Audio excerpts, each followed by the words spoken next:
Things that stay constant or grow slowly are way too dull to invest in.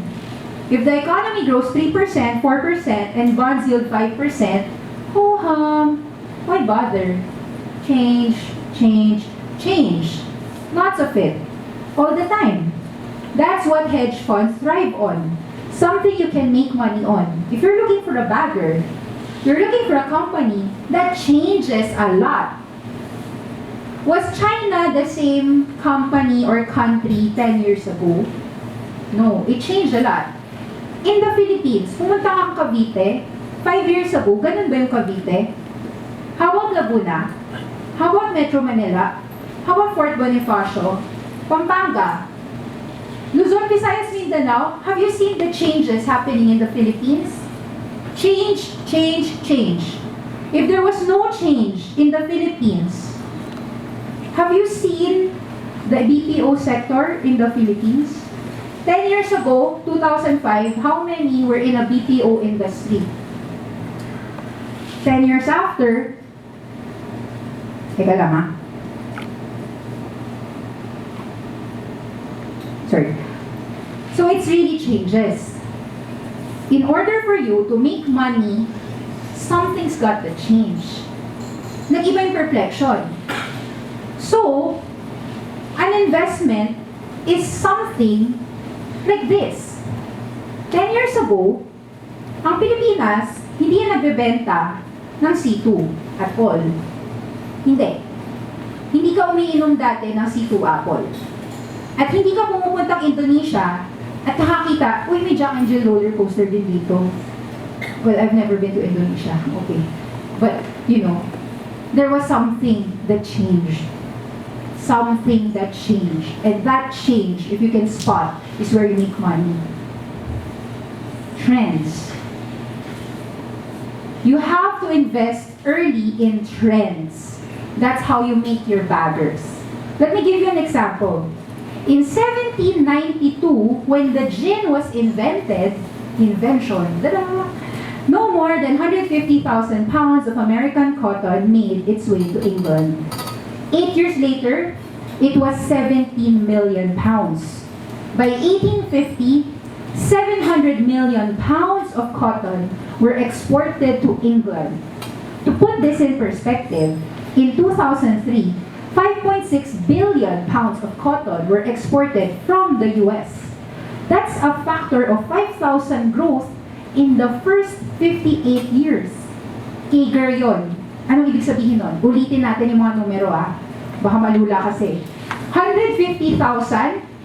Your 150,000 pesos, if you can grow your money like cotton did, you have 5.6 billion pesos in 2003.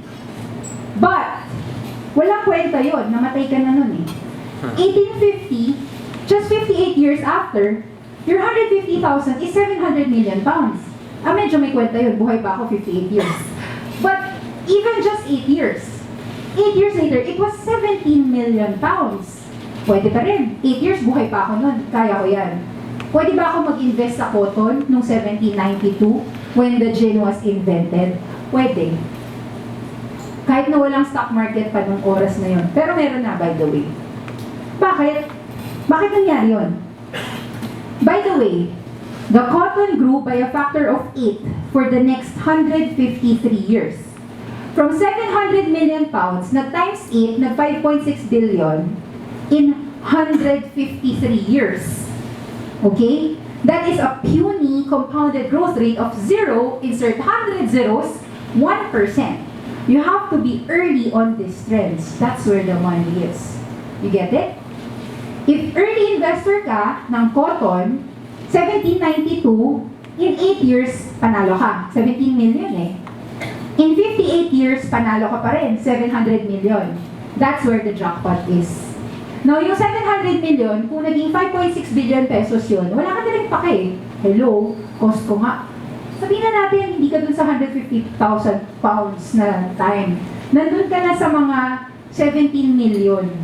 Kahit nasa 100 million ka, naka-times 7 ka pa rin. Bumager ka pa rin. Diba? Bumager ka pa rin. That's cotton. Ang nangyari dyan is clothing. The invention was, pwede ka nang sewing machine, kumbaga. So, hindi na yung nag-hand knit. So, ngayon, buksan mo yung cabinet, marami ka ba t-shirts? Kasi, noong 1792, mas mayaman ka pa sa pinakamayaman sa kanila. Okay? Kasi at least ikaw, may t-shirt, may pantalon, simpleng bagay, count your blessings. Na meron kang t-shirt at pwede kang mag-change ng t-shirt mo araw-araw. Kasi nung time nila, hindi. Dahil ang t-shirt, hindi yan nabibili sa store. Handcrafted, handmade. Sinusew ng mga spinsters, old maid. Hindi mo kaya mag-sew ng 5.6 billion pounds of cotton. Technology, plain and simple. Industrialization. Okay, the world was charged by electricity at the turn of the last century or by radio in the 1920s, or television in the 1950s, or maybe automobiles, or washing machines, or refrigeration, or air conditioning. Industry supplied the product more and more cheaply, and an entire consumer economy was built around these cheap, revolutionary products. Dati, ang electricity na tinitake for granted natin ngayon, ang refrigerator, ang aircon, that was an invention like the iPhone and the iPad. Nung ginawa ni Thomas Edison yon, ang mayayaman lang ang may electricity. Sino naggawa nun? Yung electricity gawin natin sa masses. I think that was John D. Rockefeller. Yung kerosene niya, yung USO, Standard Oil. Entire economies evolved to supply this stuff. Japan with consumer electronics and then cars. Taiwan or China with all sorts of manufacturing and assembly. These are all remakes of the Industrial Revolution movie. For investors, what's happening in the Philippines is just a movie.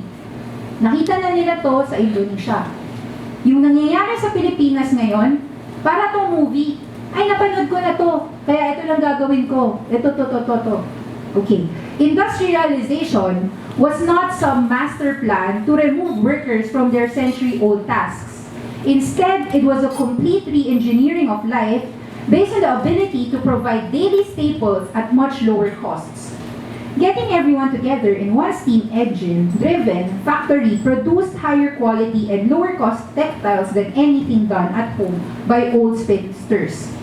As long as England could keep prices for cloth down, they could create new markets and keep competition away. Growth was created by and protected by its own declining price elasticity. Now that is something we want to invest in. Okay, I have a question. 10 years ago, would you want to have a coffee plantation? Who here says yes? Like, can you just raise your hands? You want a coffee plantation? Okay.